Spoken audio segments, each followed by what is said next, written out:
The Isle 95.9. Well, 11 minutes past 9. It is commend or recommend right here on the Isle 95.9 FM. And this rather unpleasant story that has been trending for the past how many weeks now. It's been controversy upon controversy in the aviation sector. I mean, if it wasn't the people about to go on strike, then it was Quam 1, and now we have Quam 2. Which happened yesterday. It was Quam 2. Because at this point, I'm like, but there's a lot to actually take away from both the stories because we all know the story, right? We know the Quam 1 story. We know the Ibom Air situation as well. Comfort Emmanson, that's her name. Comfort, yes. Yeah. Whilst we all condemn, her actions and all, assaulting, one of the attendants was a total no-no. Yeah. But then, what do you think of Ibom as handling of the situation? The AON, is it? Because Kayamo, who is the Minister of Aviation, he has condemned the video. We all saw the video. There was a bit of indecent exposure in that video, which was a bit unfortunate. But then the Association of Airline Operators of Nigeria, they've banned her indefinitely. They say she cannot fly any international local from Nigeria. She cannot fly anything. All right, I just have one question. Which is it? Because this was not the same, situation that was meted out. Quam 1. They gave him 6 months. Mind you, this young lady is currently in prison. She's in jail. Yeah, she's in Kiri. She's in jail. Why is Quam 1 not in jail? Because let's look at it, holistically. This is something that both of them did. Okay. K1's offense was obstructing the takeoff of a fully loaded airplane. Yeah. That's an act of terror in any jurisdiction.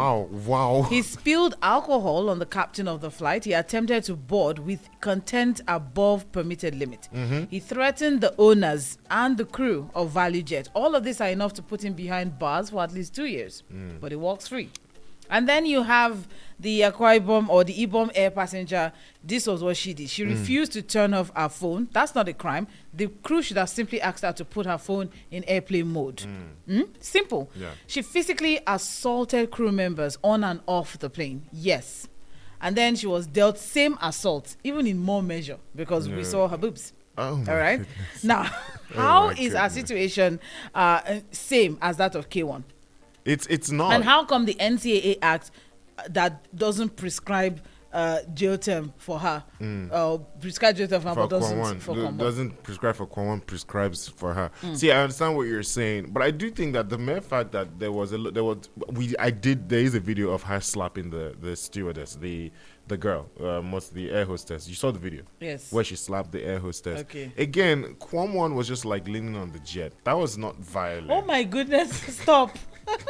I'm trying my hardest to play devil's advocate here. No, you're doing a terrible but it's not job working. of it. I'm you're so doing sorry. a terrible Honestly, job of it. they keep everybody. Police should at carry this everybody. point, yes, I think it's double standards. I think it's double standards because now Mrs. Emmanson has been placed on a no-fly list indefinitely. Indefinitely. Okay, and I'm wondering, so what happened to the people who exposed the boobies? No, but also Festus Keyamo has called that those people must be identified and sanctioned appropriately.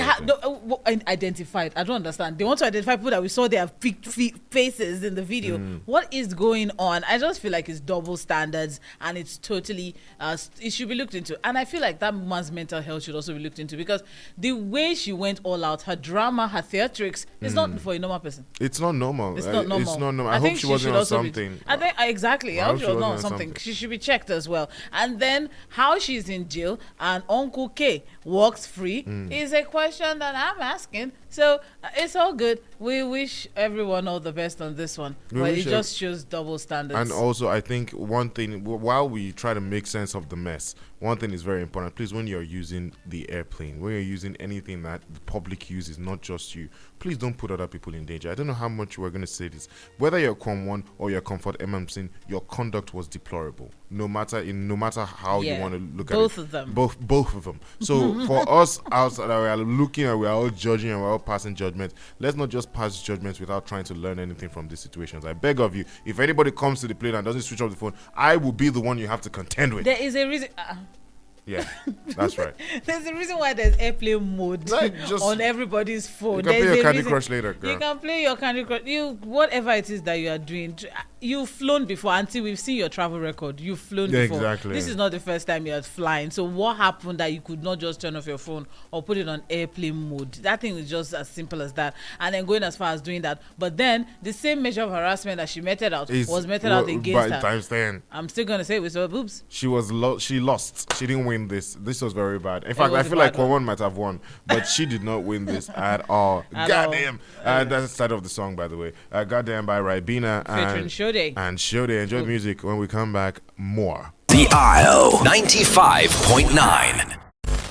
Still on commend or recommend. Thank you for sticking it out with us. Moving on now, we have here federal government invites small, medium and large-scale industries to join technical training program for Nigerian students. So the Federal Ministry of Education has called on SMEs across Nigeria to participate in its industry mapping sensitization program that is aimed at connecting technical college students with practical workplace experience. So this initiative hopefully will bridge the skills gap by linking students to industries where they can get hands-on training in trades ranging from bricklaying, carpentry, AI, robotics, and all. Bricklaying to AI, wow. How that just went off. I was like, whoa.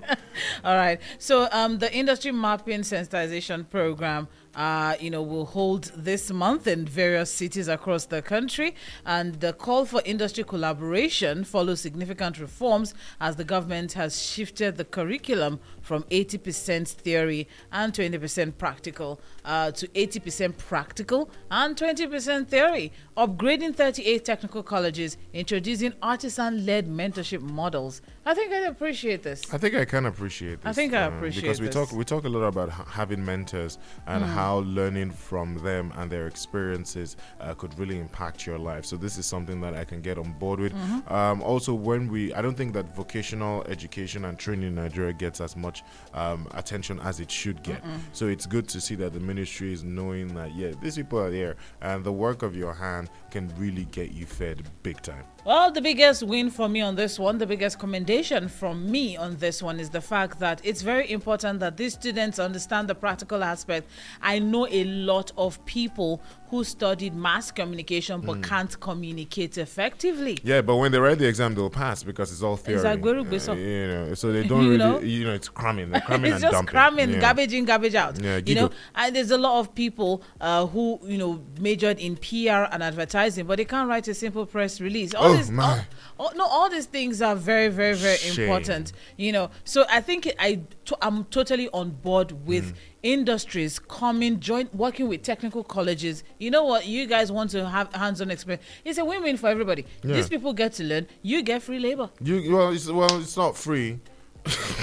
There's a little stipend. Should it be free? Just a little stipend. No, it shouldn't be free. Okay, you think they should be paid something? I think just a little stipend here and there. Maybe a good 30K is okay. You're learning something, you will soon do freedom. Be encouraged. Also, the words of the great Warren Buffett, he says if you want to get into an industry, take the first job you get, whether it's free or not. And this is With You by Davido and Omele.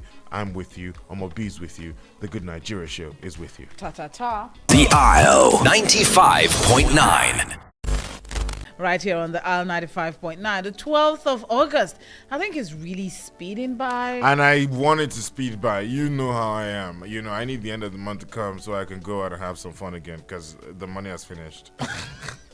And that's, my people, is why you need multiple streams of income. That's right. So you don't have to wait till the end of the month to eat some fish.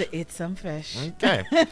Command or recommend in full swing right here on the Good Nigeria Show. Big Daddy Emuelega still here. My name still remains Omobi, Omobea, also known as Omobola Sandra for short. Your workday bestie. Woo. On to the next story. Federal government disburses 5.12 billion naira pension arrears to over 90,000 DBS pensioners. That's defined benefit scheme pensioners. Okay.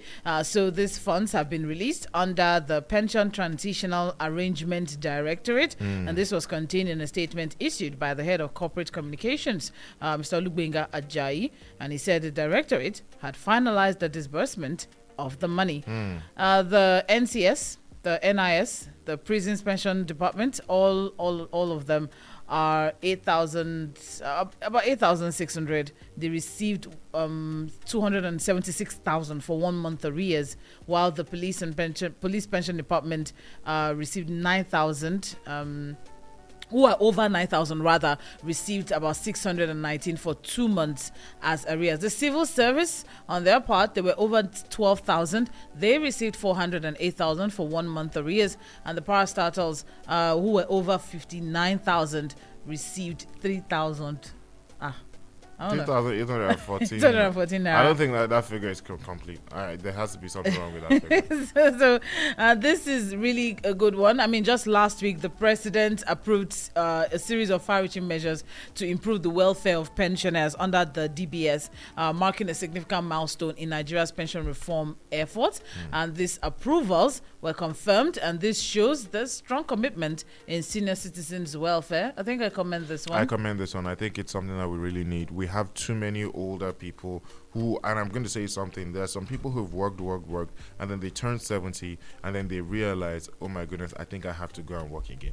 That's really sad. That's really sad. It's very sad for me that you spend 40 even years, serving and putting in your best, but because there wasn't an ideal plan, right, structurally, you now have to do this again. And also, we also saw the police man situation, which sort of spurred all of this. So I like that, we're beginning to cater to our aged and to the older senior citizens in the country. Yeah. The Isle 95.9. Finally, on Commend or Recommend this morning, NIMC upgrades. Yes, NIMC upgrades Diaspora NIN enrollment platform and directs their partners to activate licenses within 48 hours. Because apparently they're making more money. Ooh, okay. The National Identity Management Commission, NIMC, has announced that, do you like the way I said NIMC or NIMC? I think NIMC is better. Has announced an upgrade to its diaspora. You didn't even wait. To its Diaspora NIN enrollment platform aimed at improving security and service delivery for Nigerians living abroad. This update was shared in a recent post on the Commission's X page. X is where all the press releases are at. You might want to get on it. And they want to take it down. Don't I mind don't them. get this our government. And this Martin, they'll threaten, well, they can't threaten Elon anyway. According to NIMC, all Diaspora front-end partners, FEPs, are required to activate their licenses within 48 hours to continue offering enrollment services to Nigerians in the diaspora. The enrollment continues across the country. Other than the diaspora people, even us Nigerians here in Nigeria, NIMC has also assured Nigerians that NIN enrollment services remains active across the country. And of course, if you need to find your nearest enrollment center, you can visit nimc.gov.ng to know the one closest to you. And the reason why they are saying this is because about only 121 million Nigerians are registered on NIMC, and we have over 200 million Nigerians. So the remaining 100 million, what are you people doing? Where are you? Go and get registered and let the government know where and who you are. I don't. Yes, I know. I don't know what that was, but that was cool. All right, but seriously, I think we all can remember some weeks ago when a lot of people couldn't register their, SIM cards because the NIMC was the portal was down. Okay, but now it's back up, so we can all do what we need to do. And for those in diaspora, you can have your NIN, because I understand that there are some platforms that you can't use your voter's card or your international passport as identity cards. You need only the NIN. So the NIN is important for every Nigerian. So for the diaspora people, there's an online system that's been developed to enable Nigerians living abroad to enroll for their NIN securely and efficiently. And this helps to bridge the gap one way or the other. So diaspora front-end partners are accredited organizations or agencies that are authorized by NIMC to facilitate the enrollment and verification process for Nigerians in the diaspora. And it has been upgraded, it has been enhanced with security features that makes everything smooth for everyone.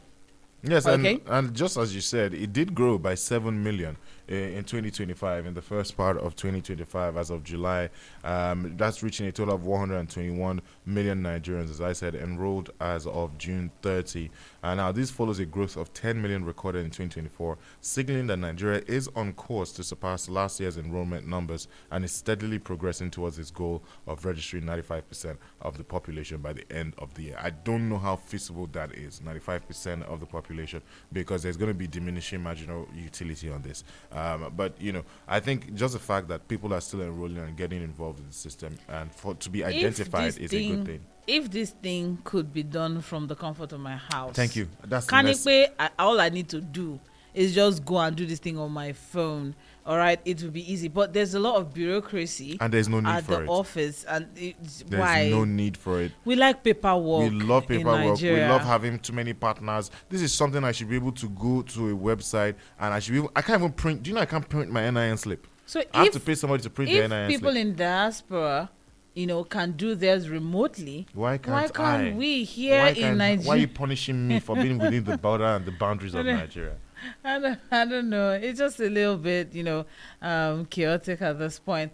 But then there's a fast-track enrollment platform. They launched a ward enrollment initiative that helps youth corps members to reach remote and underserved communities so they can go in there and get it done. And this program is targeted particularly for children under the age of 16 because they're encouraging them to register for their needs within their local ward. So there's that initiative. But then I still recommend that we digitalize these things. It's not everything that people... I mean... you go to the office now, they say pay 1,000 to add one name. Pay they 2,000. asked me for one certificate from primary 6. I was like, can we all chill? I just want the government to know who I am. And also, the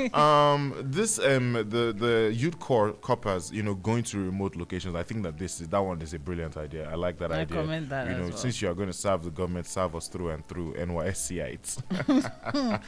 All the cops. Members. Absolutely not. No, 10 o'clock, that is the time right now. It's time for Tourism Picks. Tourism Picks, that's right. Yeah. The Isle 95.9.